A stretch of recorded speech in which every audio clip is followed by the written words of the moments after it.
All right, let's get started. So, Java on Google Cloud. Java developers here? Anyone? Okay, good. So I usually ask this kind of obvious questions just to check, to do the technical check. Your arms are working, so then we'll keep on using those for a little bit. So let's talk a little bit about Java. My name is Rustam. I live and work in Norway. Work for a company called Kompetas as a consultant. We do all kind of Java-related stuff. I do all kind of cloud-related stuff. I'm a GDE for cloud, a Google developer expert. I'm also a Java champion. So you get the gist, right? So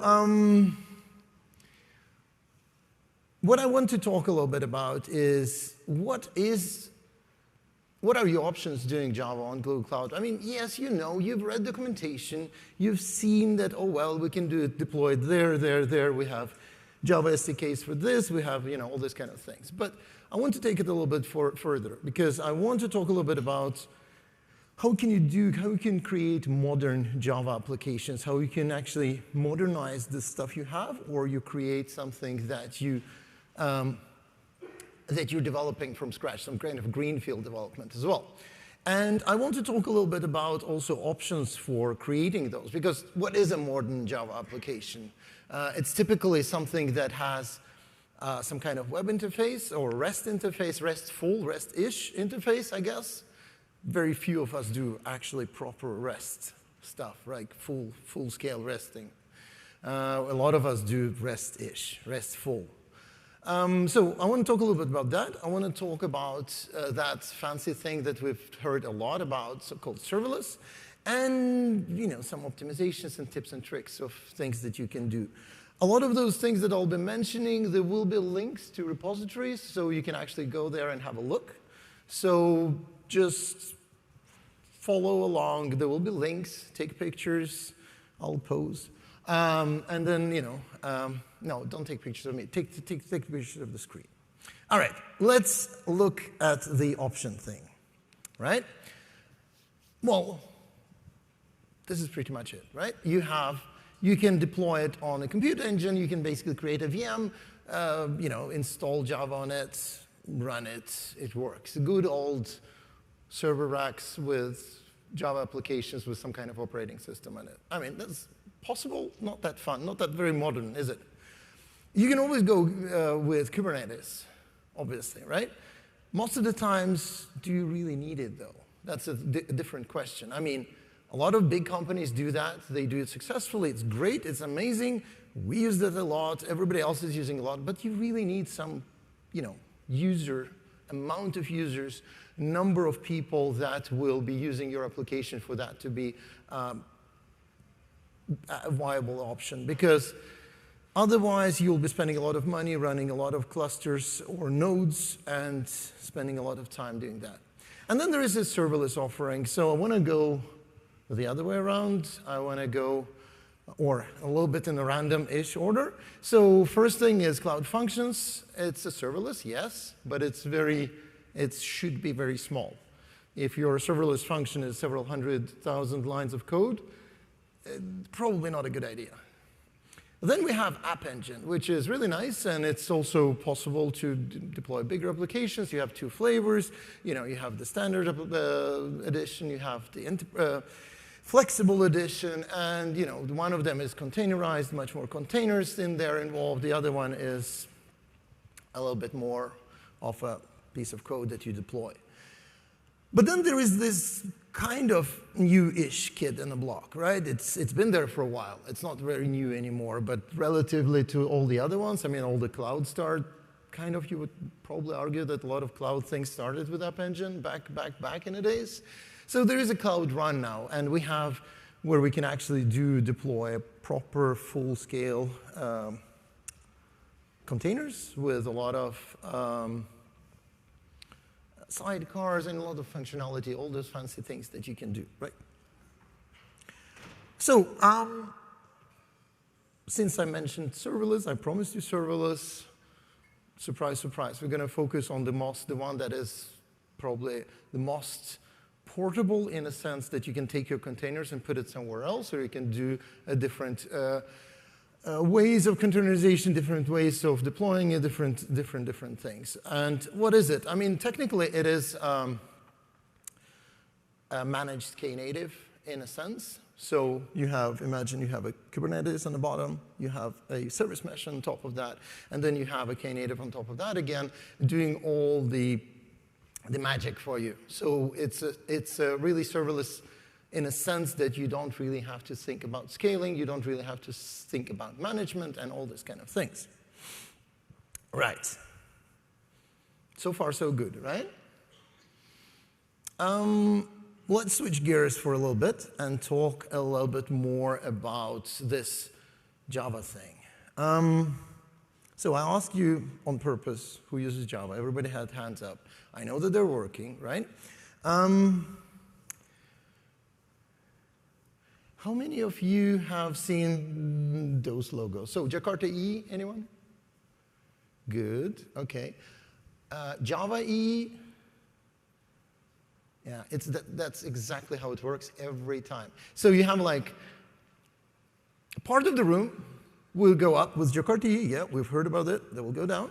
And then you say Java EE, the rest of the room goes up. So the answer is actually, when I said either of them, you could have just done this. Because it's actually, well, kind of renamed and evolved version of what we knew as Java EE, J2EE, Java EE, you know, a million different names for the same favorite little thing. The second one, microprofile. Anyone? Good, 1, 2, OK, that's definitely less hands, but still some hands. That's cool. Don't worry, if you don't know what it is, we'll get there. I want to focus on actually this kind of stack, because it is probably the most closest to, if you've done Java EE, J2EE, you know, all those EE things, the enterprise Java stuff. You're probably used to things like annotations, to put things into annotations, pulling some libraries that you've known, that you've seen before, and all those kind of things. And that's why I want to stick to that way of doing that. There are options. You have Spring Boot, you have Micronauts, you have a bunch of other things that you can use for this kind of things, and that's fine. You can actually apply all of those things that I'll be showing, most of those things I'll be showing to you here, to those things as well. But here I want to focus on a bit more kind of Java native, in a sense, or J2EE native, Jakarta EE native way of doing things. Jakarta EE platform evolved quite a lot since the times of name change and all that. And as you can see, it consists of a lot of different packages or libraries or pieces there that can actually do a lot of things. What I really want to focus on is actually the core thing. All the other ones, they are grayed out, and they're very hard to read, and that's by design, because we don't really need to think about that. There is something for batches and something for sending mails and messages and security, faces, all those things that you kind of probably developed back in the days if you've been doing Java for some time. That's fine, that's cool. Leave it there for now. We want to focus on the core part, because this is where the modern Java applications kind of things that they need. So you have dependency injection, CDI. You have all the JSON things, all the, you're doing RESTful applications. You need to send JSON back and forth. Annotations, interceptors, RESTful web services, JSON processing, all these kind of things. But it's kind of, it's nice. It's really nice, but there is a little bit missing. There is a little bit more stuff that we need to add, and that's where the microprofile comes in. So now if you look at the bottom there, there is a little dark blue, dark some color box called Jakarta EE10 Core Profile. That's the one we saw earlier in the previous slide with all the things that was in there, like dependency injections and all that. But now we're actually adding some more stuff for true modern applications, microservice architecture kind of applications. We're adding things like OpenAPI, Swagger-like interface, automatically documenting your own application to expose and tell in a both machine and human readable form way of exposing your endpoints, documenting your endpoints. You can easily do that. I mean, when you have that package included, you just annotate your code, you do and description and things like that, and it will just automatically add all that to the OpenAPI endpoint and just generate really nice human readable-ish documentation. It's made for machines. It's made for something like Swagger to consume that and put things on top of it. But so there is a REST client. There is a way of communicating with other REST services, so you can actually talk to them without doing all the web fun things, HTTP calls and stuff. Config, fault tolerance. Fault tolerance is basically what do you have to do? How do you handle if something that you do not have a control over fails? So there is packages for that. There is a package for metrics, so exposing things. So you can consume it by other products, other tools to actually consume the metrics and do something about it. Maybe scale up, maybe scale down, maybe just keep it for fun. Whatever. And there are like authentication, and health is actually a really nice thing. So health is a very nice way of being able to expose endpoints and create your own implementations of readiness, liveness, checks, and all these kind of things. Right. So the thing that you have on the side there, standalone stuff that's not really relevant for this case, but it's also can be included there as well. But yeah, so this is, now we have a core profile of Java EE, and our Jakarta EE enterprise, and then we actually add some more stuff on top of that. All right. If I don't have the demos, live demos here today, but this is the first slide with the links.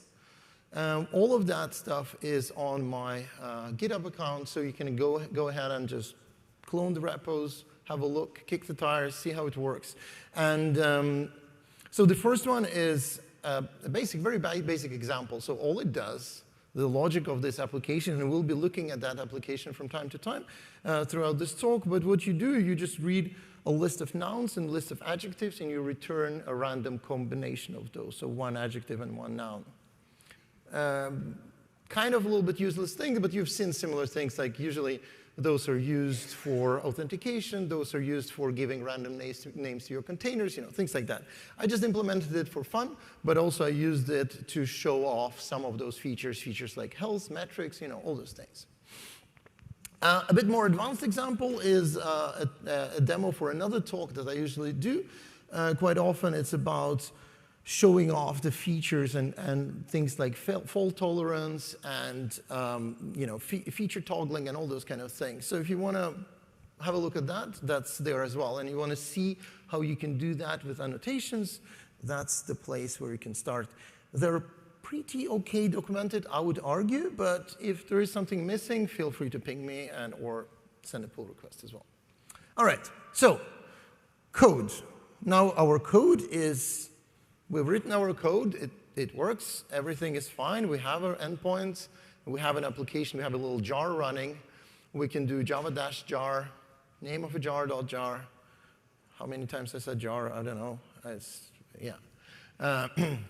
Jar. But now you have an application. Now you want to make it available somewhere, because it's a modern application. It's a REST endpoint and everything. It doesn't really help you to run it in localhost. It's not that fun. So now you want to make it available for the whole world, and then you have all the options that we've seen. But let's go serverless, because our application is small. We don't really want to spend a lot of money and energy and resources and all that running that application. So we want to scale it down when there are no users. You want to scale it up when it's time to shine for that application. So usually I tell this thing about serverless. To me, I think serverless is a bad name. I think the more proper name for this is manageless, because you don't really have to think about managing things. You just deploy it and it's there. There are a lot of other options, like serverless options in application world. There's also serverless options in data warehousing and all this kind of thing, BigQuery and all this kind of things. Technically, it's also serverless. Right? So that's one thing, right? Definition of it. The other question I usually ask when people talk about like what should we choose and what should we go for, and should we go for serverless, should we go for Kubernetes clusters, all these fun things, I usually ask if they really need number of users, how they are spread out all throughout the day.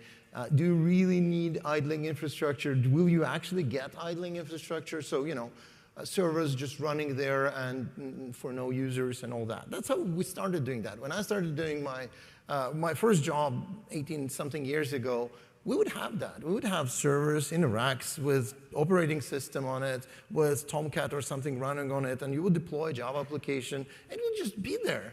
And sometimes you just run out of the memory, and you just restart that thing, and it still works. This is how we did that. Now we don't do that. Now we actually have options like serverless.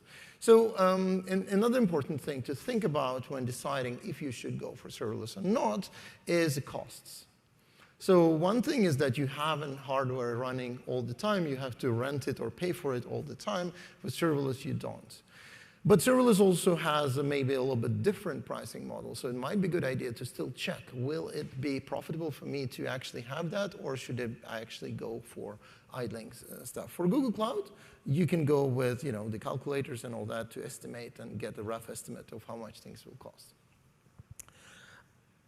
OK, that's the practical things, right?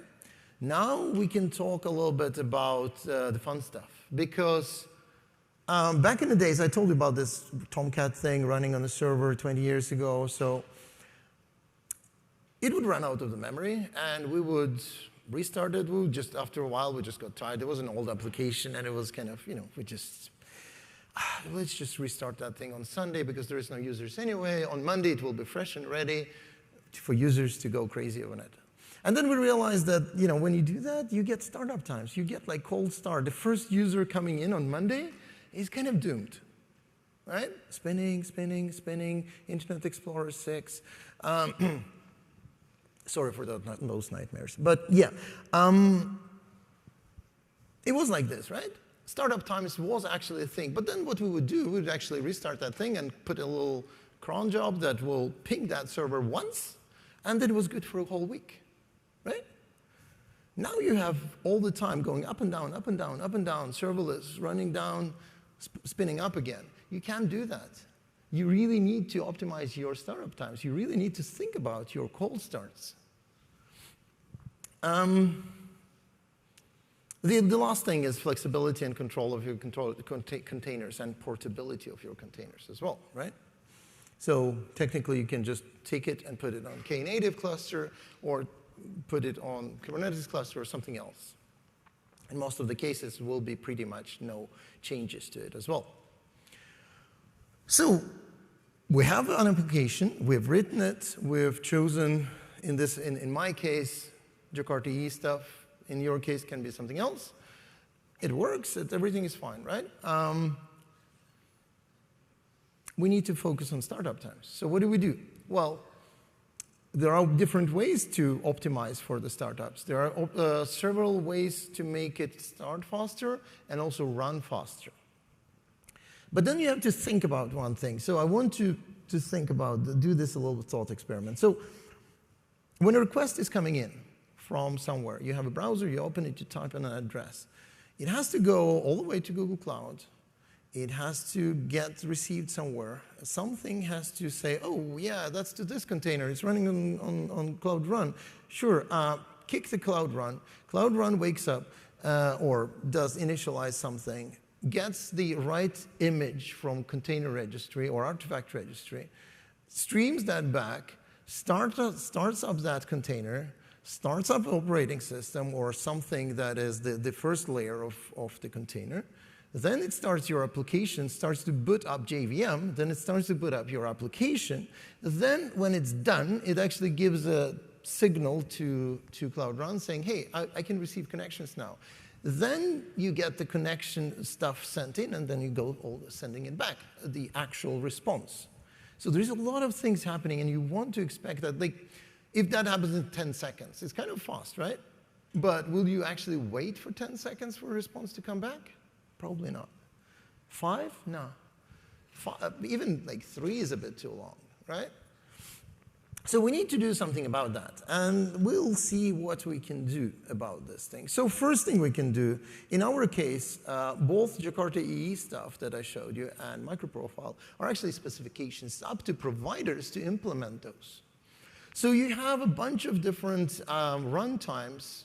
We used to call like some of them for application servers. Now that we call them runtimes, but a bunch of those are implementations, and probably different implementations depending on the vendor and all this kind of stuff of those specifications. And it's up to vendors to actually certify, run through what they call for TCKs, and actually to show that, hey, we actually satisfy all those requirements. So there are a bunch of them. There is stuff from there is a thing called Open Liberty, Helidon, Apache Tommy EE.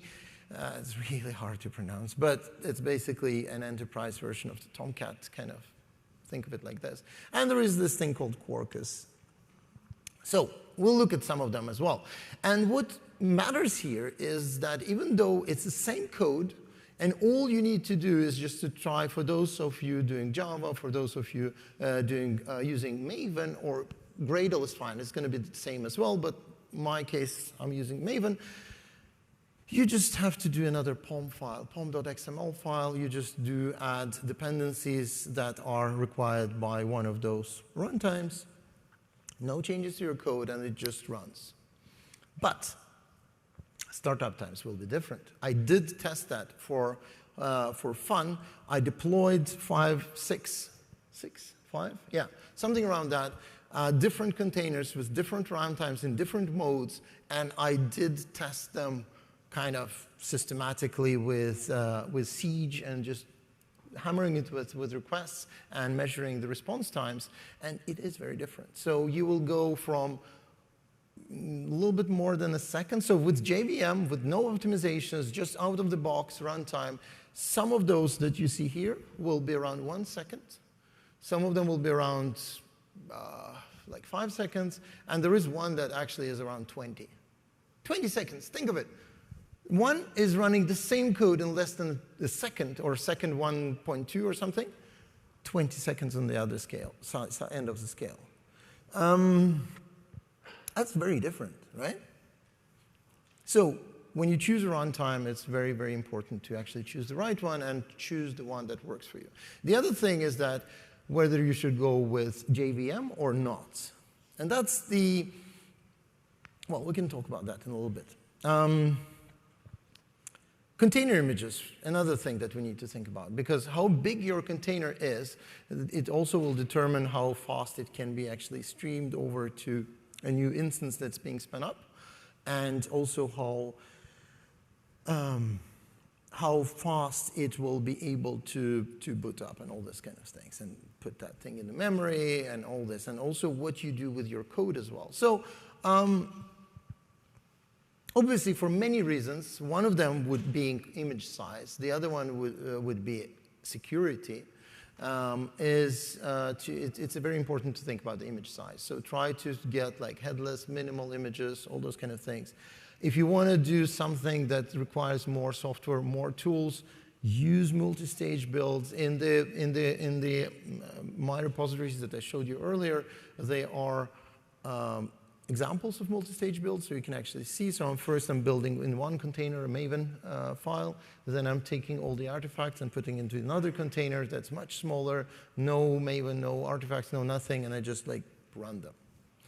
Another thing that is really, really nice article that I'll link there from the Google Cloud blog. It's about image lifecycle, which exactly happens when your image is to your image when scaling. So from 0 to 1, or from 1 to 100, or whatever. So that's a really nice article there that explains all those things that I talked about. And another thing that we really need to think about is actually that we'll touch upon a bit in a second is image build time. Because building, so one thing is actually compressing your image and making it very, very small, but it's another thing, it's also about how long will it take you to build that image and how much resources do you need? So if you're deploying all the time or many times a day, many times an hour, many times a minute, whatever, every time you do that, it will differ for you if it takes like 5 seconds to build or 50 seconds to build, right? So it is a very important thing, but it will be, you need to weigh up that with, okay, how many deploys we're doing in a certain period of time, and how much resources, how much does it cost? So if you're doing like cloud build or something, can you do it with the standard edition? Do you have to beef it up a bit? How much will it cost you? And all those kind of things. And well, you know, as in a good taste of a good developer, we just slapped on security at the end. I mean, this is the time you're supposed to laugh because you're supposed to do that. Okay, good, thanks. Because you don't do that, right? Nobody does that. You don't just put security on top there. No, no. I take the silence as a no. All right, but the thing is, with container images, when you minimize those, you're actually minimizing your surface, so you don't need to think about too many applications being possibly having vulnerabilities and all this. So you need to scan those, update those, redeploy those, all these fun things that you have to do with containers. Right. So let's talk about more application servers and stuff, or runtimes, I'm sorry. Quarkus. So Quarkus and Cloud Run is really fun. And Quarkus can also do, so that's one thing. When Quarkus arrived, it would just, so I would have a bunch of microservices running on different runtimes, Wildfly, if you remember the good old JBoss, Open Liberty, Helidon, whatever, and Quarkus. And by the time I would put them in Docker Compose, by the time the first containers would start logging things, Quarkus would be done. And that's really crazy. That's like, they did really, really good job with optimizing things. And it was really amazing. And then there are few others that kind of started doing the similar things. And the other thing is that you can also see here, it's the comparison of just a REST interface starting up and the memory footprint also of those, and also REST interface that can do CRUD, so create, delete and all those things, update and all that. First response time plus boot. A comparison to other unnamed runtime and theirs. See the difference? Less than a second, sub-second. The other one is 4-point-something seconds. And that's not all. Actually, there is more. And that more thing is native images. So when you're starting an image that runs Java, it has to start JVM. It has to do all the fun things JVM does. It has to start all the memory things and all this amazing stuff that happens on JVM. And then it will start booting your application. And then it will start actually serving requests. With JVM comes very nice things. It comes actually things like optimizations and memory optimization and also optimization for calls and everything. So after a little bit of warm-up time, it will actually go faster. So you'll see a little bit slower response times, and then it will kind of go a little bit down and then stay down a bit lower than initially. With native images, you don't have that. So native images, so you can actually compile down things like Quarkus, things like some other application, runtimes. You can compile using GraalVM.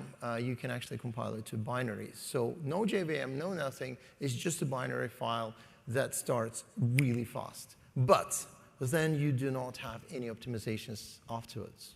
So again, you have to think, which one do I want? Do I want a sub-second response time and a little bit of optimization after a while, or do I want really, really, really, really fast response times and but no optimizations? The other thing is that we talked a bit already about is that it might and it will take longer time to build an image. You might not need a bigger server. It depends on your code and everything. I was able to build all those images on the same server spec, but it would take me quite a bit of time longer to actually build those compared to the JVM images. So again, if you're doing it often, that might not be your thing. But then if you're doing serverless, you have to think about what's important for you, the first response time or time it takes to build it. Right. Let's talk about CRAC. CRAC stands for Coordinated Restore at Checkpoint. And that is a very fun thing, because that's another way of doing things. So there is a really nice talks out there. So one of the people that does a lot of talks about that stuff is Garrett, that I was allowed to borrow some pictures from him, and that is a little bit. So imagine microservices. Every time you spin up a new instance of that microservice, all these fun things that we talked about has to happen. JVM has to start. It has to read in stuff from memory, into memory, from disks, from file, from databases, something. It has to initialize a bunch of things. You have to warm up your application, and then it's super smooth and nice, right? And every time you start a new instance, and every time you have a cold start of an instance, you go through that. Wouldn't it be nice if you could just do it once? Take a snapshot and just deploy that snapshotted version that will spin up right away. Imagine, this hibernation you had or you still have, you do have on your computers.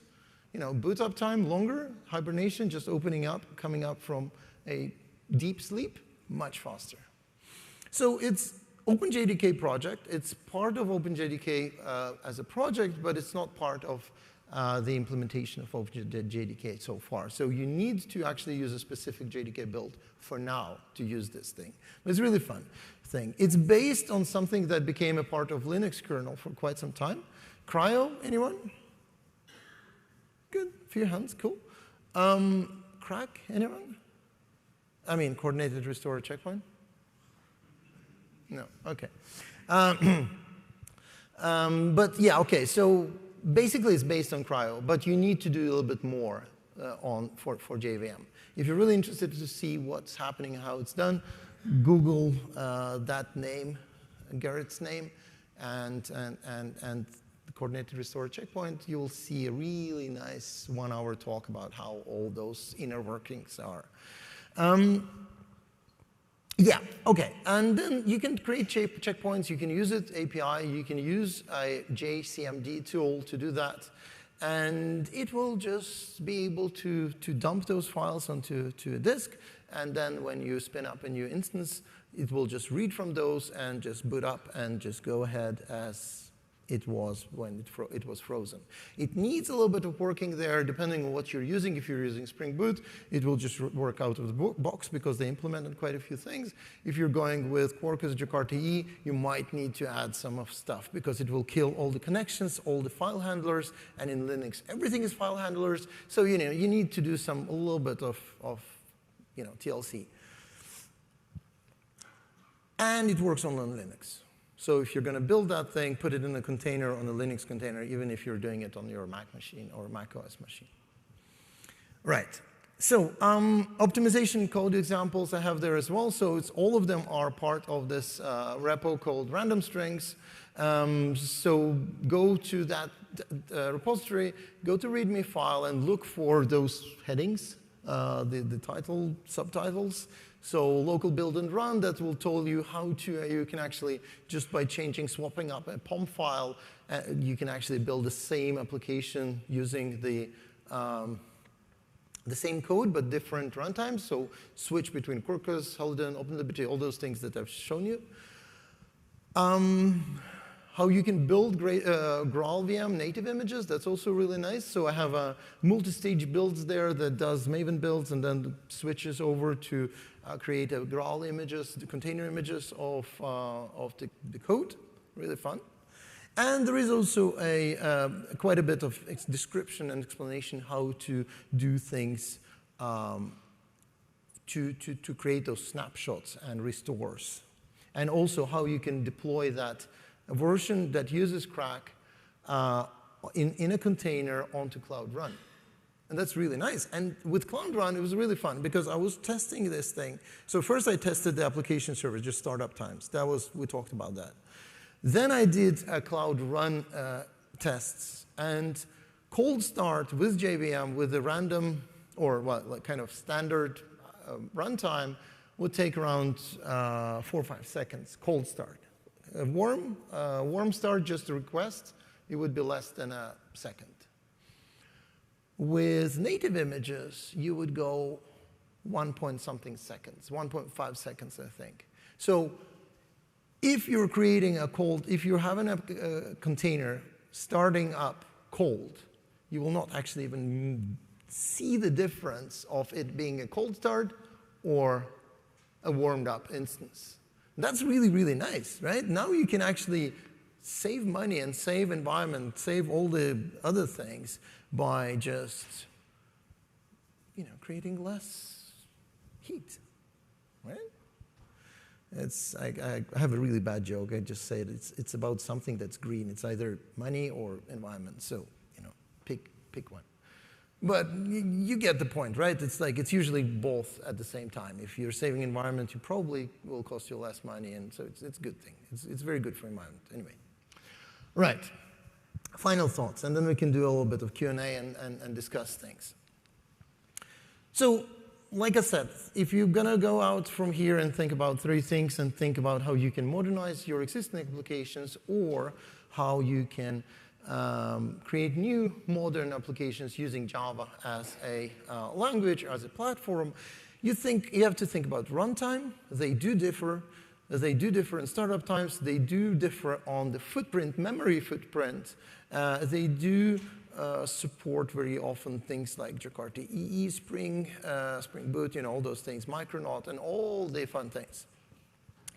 Then you have to think about how to deploy it or where to deploy it. Do you want to go Kubernetes? Do you want to go VM? Maybe? I don't know. Depends. Maybe you have a very specialized application that needs that. Or maybe you need something hybrid. Maybe you can go with serverless. Function, right? All right, and then optimization. So when you've done that, when you've implemented all that, it's about time to actually take a little step back and have a look at that. And by the way, when I was talking about the dumping contents of the memory into a file and spinning up again, so with the restores and all that, you need to think about security. We talked about that. We had this talk already, right? You need to think about security because you're actually dumping contents of the memory. So if you're keeping some keys and stuff, guess where it's going to be? Yes. You don't want that, right? So you have to actually do a little bit of magic to make sure that those things are not really being dumped into files and stored in a containers, in a container registry or something like that. That's a big no-no. Right, so we talked about startup times, we talked about container size, and build time and resources. So again, some containers will take a longer time to build, but will be faster in the long run. So think about that. Right. Please do provide feedback. Use the app. Come talk to me, or we still have 5 minutes, so we can do a little bit of Q&A. I tried to squeeze in some time to see if we can do a little bit of discussion and talk about all things Java and cloud. And if you want to find me on social media, I created a list of all the places. So just go to that website, and you'll see all the links on whatever you go for, Twitter, Blue Sky, Mastodon, anything, you name it. and you'll find me there. So that QR code will also take you to the same site as well.